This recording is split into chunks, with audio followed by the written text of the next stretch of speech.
सभी को नमस्कार।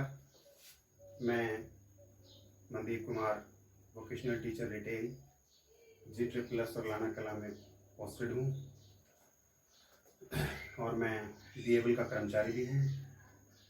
दोस्तों, जैसा आप सब जानते हैं कि आज के समय में कोविड-19 कोरोना वायरस ने एक महामारी का रूप लिया हुआ है, जिसकी वजह से हमारे स्कूल के बच्चों की जो पढ़ाई है वो रेगुलर नहीं चल पा रही है, क्लासेस नहीं लग पा रही हैं। तो हमारी सरकार ने भी ये फैसला किया है कि भाई बच्चों की पढ़ाई बाधित ना हो और जैसा भी हो संभव हो बच्चों की पढ़ाई जारी रखी जाए।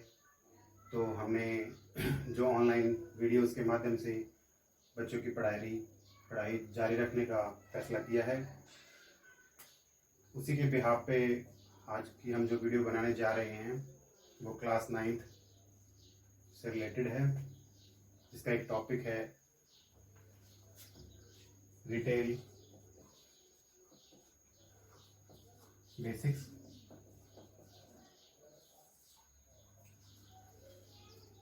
सबसे पहले तो हमारे लिए जानना आवश्यक है कि रिटेल है क्या। रिटेल व्यापार करने की एक ऐसी प्रक्रिया है जिसमें वस्तुओं को ग्राहकों की ज़रूरत के अनुसार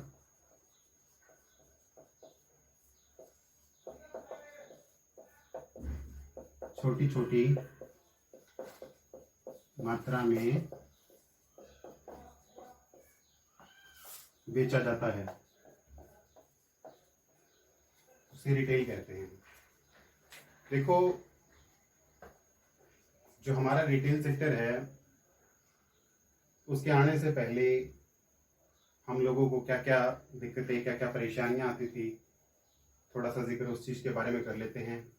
दोस्तों, जैसा कि आप सभी जानते हो, जब तक हमारे घरों के आसपास जो ये छोटी छोटी दुकानें हैं जो रिटेल सेक्टर की हैं, उनके आने से पहले हमें अपनी ज़रूरतों को पूरा करने के लिए, अपनी ज़रूरतों के लिए जो सामान खरीदना पड़ता था, उसके लिए दूर शहरों में, मार्केट में, बाज़ारों में जाना पड़ता था, जिसकी वजह से हमारे पैसे का नुकसान, समय का नुकसान और इन सब चीज़ों की दिक्कतों का सामना हमें करना पड़ता था। लेकिन जब से रिटेल सेक्टर आया है, तब से हमने अपनी ज़रूरतों को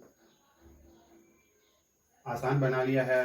हम जो चीज़ें हम दूर शहरों से, मार्केट से, बाज़ार से खरीद के लेके आते थे, वो सभी हमारे घरों के आसपास ही मिलनी शुरू हो गई है, जिसकी वजह से हमारे को इन सब चीज़ों की परेशानी नहीं उठानी पड़ती। अब परिभाषा के बाद आता है कि भाई जो रिटेलर है उसके क्या क्या कार्य हैं। अब देखो, रिटेल के अंदर 3 चीजें बहुत इंपॉर्टेंट होती हैं। फर्स्ट, रिटेलर, कस्टमर और कंज्यूमर। अब पहले हम जानते हैं कि रिटेलर कौन होता है, उसके बाद कस्टमर कौन होता है और कंज्यूमर कौन होता है। देखो, रिटेल के अंदर जो रिटेलर होता है वो एक ऐसा व्यक्ति होता है जो सामान को बेचता है,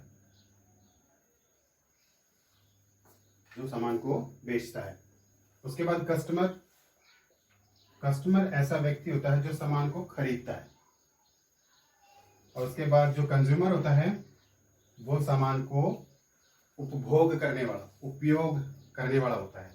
अब जैसे एग्जाम्पल के तौर पे हम लेते हैं कि भाई हमारे जो पिताजी हैं वो हमारे खाने के लिए कोई चीज़ें लेके आए, तो वो कौन होगी? वो कस्टमर होगी।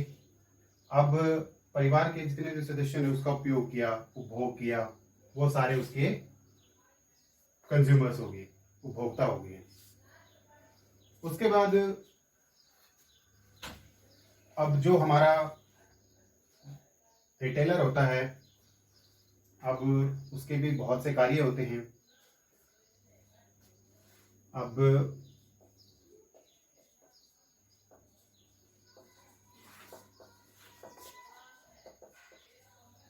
फंक्शंस ऑफ रिटेलर्स, अब जो रिटेलर के कार्य होते हैं उसमें सबसे पहले कार्य होता है उसका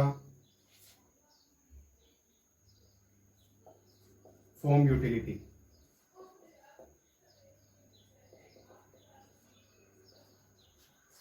फॉर्म यूटिलिटी का अर्थ है कि भाई किसी भी दुकानदार को अपनी दुकान पे ऐसे प्रोडक्ट रखने चाहिए जो हर एक कस्टमर को एक्सेप्टेबल हो। नंबर 2 पे आता है टाइम यूटिलिटी।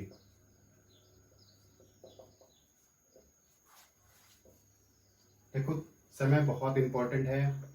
अब समय का ध्यान रखा जाए तो इसके उसमें आता है कि भाई दुकानदार को अपनी जो दुकान है वो उचित समय पे खोलनी चाहिए और उचित समय पे उसको बंद करना चाहिए। नंबर 3 पे आता है प्लेस यूटिलिटी।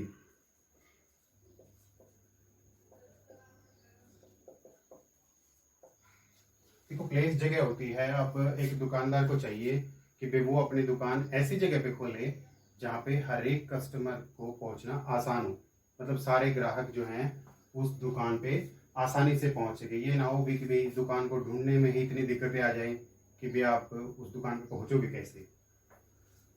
तो नंबर 4 पे और अंत में आता है आपका ऑनरशिप यूटिलिटी।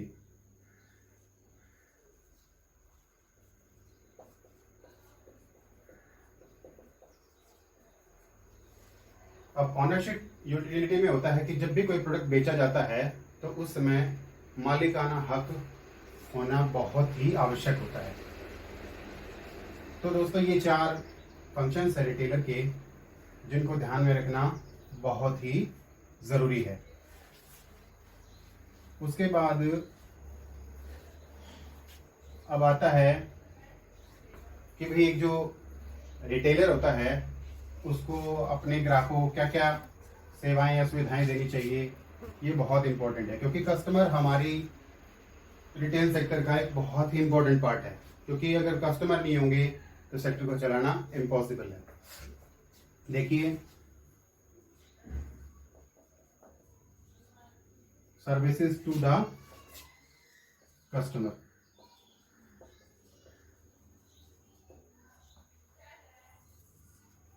अब सबसे पहले तो हमें ये ध्यान में रखना है कि कोई भी कस्टमर जब हमारी शॉप पे आता है तो उसके मन में सिर्फ एक ही चीज होती है कि भाई मेरा जो स्वागत है वो बड़े अच्छे तरीके से होना चाहिए। अब उसके लिए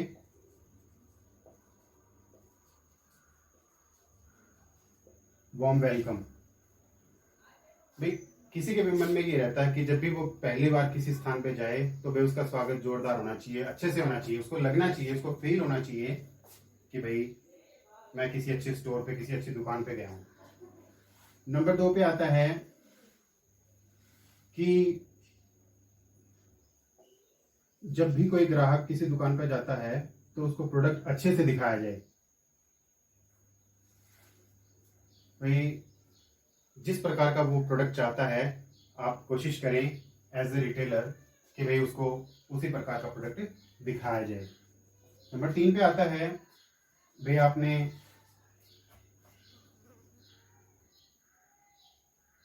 वैरायटी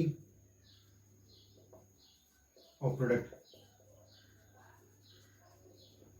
आप कोशिश करो कि भाई उसको ज्यादा से ज्यादा वैरायटी के प्रोडक्ट दिखाओ और जिस तरह की वो चाहता है उसी प्रकार के उसको दिखाओ। उसके बाद आता है आपका भाई आपने रेट या प्राइस भी आपने रिजनेबल लगाना है। ये नहीं है कि भाई किसी और दुकानदार की तरह भी आप उसको ज़्यादा पैसे लगा रहे हो या कम पैसे लगा रहे हो आपने कोशिश करनी है कि भाई जो जायज़ रेट हो उसी रेट पे आपने उसको सामान देना है। अब ये कुछ चीज़ें हैं जो ज़रूरी, जो आप कस्टमर को दिमाग में रखे, ध्यान में रखे, इस प्रकार की सेवाएं उसको देके आप उसको लॉन्ग टर्म के लिए उस कस्टमर्स को चला सकते हो। अब उसके बाद आता है आपका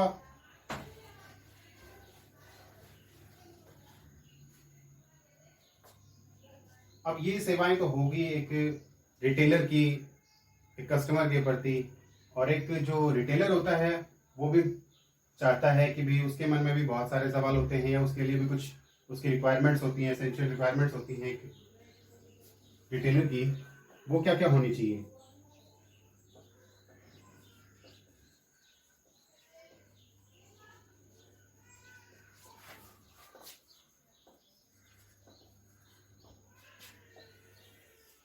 एक जो रिटेलर की एसेंशियल रिक्वायरमेंट्स होती हैं वो होनी चाहिए कि भाई सबसे पहले तो भाई कोशिश करें कि भाई हर एक रिटेलर जो है अपने आप को मार्केट से अपडेट रखें। भाई ये ना हो कि भाई पुराने फैशन की या पुराने टाइम की चीज़ें अपने पास रखे, और जो कस्टमर है वो हमेशा कुछ नया मांगता है, तो उसको कोशिश करनी चाहिए कि भी अपडेट रखिए अपने आप को, किससे, मार्केट से। उसके बाद भैया हमेशा अपनी शॉप पे, अपनी दुकान पे, अपने स्टोर पे उन वस्तुओं का स्टॉक ज़्यादा रखें जिनको कस्टमर्स ज़्यादा मांगते हैं, ज़्यादा पसंद करते हैं। उसके बाद अपना जो विंडो डिस्प्ले है उसको इंश्योर करें कि भाई वो ठीक है, प्रोडक्ट सारे उसमें अच्छे तरीके से लगे हुए हैं या नहीं लगे हुए हैं। तो इस तरह की कुछ बातें हैं जो आपने अपने दिमाग में रखनी है, अपने जहन में रखनी है, जिनकी सहायता से आप अपने स्टोर को एक अच्छे तरीके से चला सकते हो, या फिर आप जो आपके नंबर ऑफ कस्टमर्स हैं आप उसको मैक्सिमाइज कर सकते हो, बढ़ा सकते हो। रिटेल सेक्टर के अंदर एक छोटा सा डायग्राम है जिसके माध्यम से आप समझ जाओगे कि रिटेल है क्या वास्तव में, कहाँ से शुरुआत होती है, कैसे शुरुआत होती है इसकी।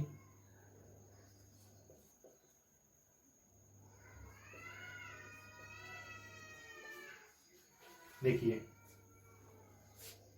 जो सबसे पहले एम बनाया गया है उसका अर्थ है एम फॉर मैन्युफैक्चरर, जो उत्पादन करता होता है,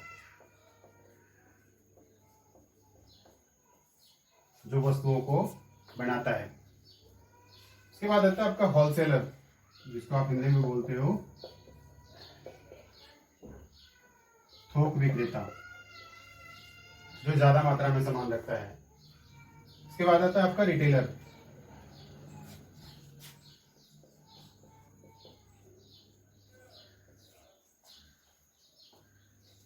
इसका बेस्ट एग्जांपल है हमारे घरों के आसपास जितनी भी छोटी छोटी दुकानें हैं वो सारे ही आपके रिटेल स्टोर हैं। उसके बाद आता है आपका, ये आपने यहाँ पे सी लिखा, यहाँ पे सी लिखा, इसका अर्थ है कस्टमर और कंज्यूमर।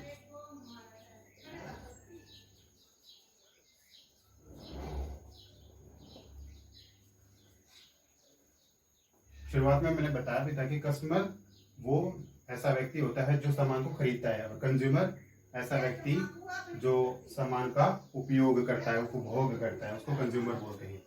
अभी एक छोटा सा डायग्राम है जिसके माध्यम से आपको पता चल जाएगा कि भी शुरुआत कहाँ से होती है और अंत कहाँ पे होता है इसका।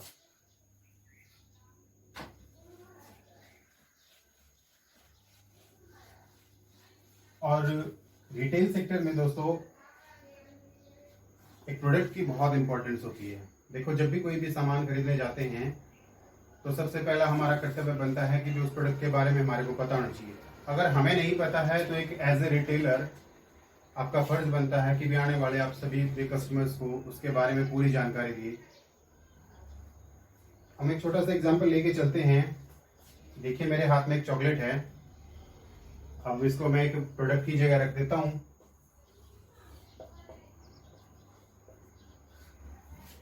अब इसके बारे में जानना क्या क्या जरूरी है दोस्तों खरीदने से पहले। देखो, सबसे पहले तो देखो भाई किस कंपनी का प्रोडक्ट खरीदते हो, भाई कंपनी का नाम लिखा हुआ उसके ऊपर। भाई यहाँ जैसे मेरे हाथ में डेयरी मिल्क की चॉकलेट है। अब इसको ये देखना आप लोगों ने कि भाई इसकी मैन्युफैक्चरिंग डेट कब की है, यानी इस प्रोडक्ट को बनाया कब था। उसके बाद इसकी एक्सपायरी डेट क्या है, ये कब तक चलने वाला है। आप कोशिश करो कि भी एक्सपायरी डेट का सामान जो है अपने कस्टमर्स को ना दो। आप कोशिश करो कि भी अपनी दुकान पे इस तरह का सामान रखा जाए कि भी जिसकी एक्सपायरी डेट नज़दीक ना हो। ठीक है, आप टाइम टू टाइम उसको चेक करते रहो, या अपने कस्टमर्स को भी बताओ। उसके बाद उसका रेट वगैरह देखिए आप लोग, भाई कितने रुपए का वो बनता है, कितने रुपए का मार्केट में बिकता है। ठीक है, तो ये सारी चीज़ें आप लोग एक प्रोडक्ट के माध्यम से देख भी सकते हो और एक कस्टमर को बता भी सकते हो, और एज ए रिटेलर आपका फर्ज भी बनता है कि भी आप सारी चीज़ें उनको बताओ। तो दोस्तों, आज का जो हमारा टॉपिक था बेसिक्स ऑफ रिटेलिंग, जो हमने इस वीडियोस के माध्यम से डिस्कस किया, और अंत में मैं उम्मीद करता हूँ कि भी ये वीडियो आपको पसंद आएगा, और हम कोशिश करेंगे कि भी आगे आने वाले समय में भी हम लगातार ऐसे ही वीडियोस बनाते रहेंगे, जिसकी वजह से जो है बच्चों की पढ़ाई डिस्टर्ब नहीं होगी। और उम्मीद करते हैं, हम कोशिश भी करेंगे कि भी बच्चों की पढ़ाई जो है इस वीडियोस के माध्यम से जारी रखी जाए, और बच्चे भी इस वीडियोस का इन वीडियोस का लाभ उठाएं। Thank you so much.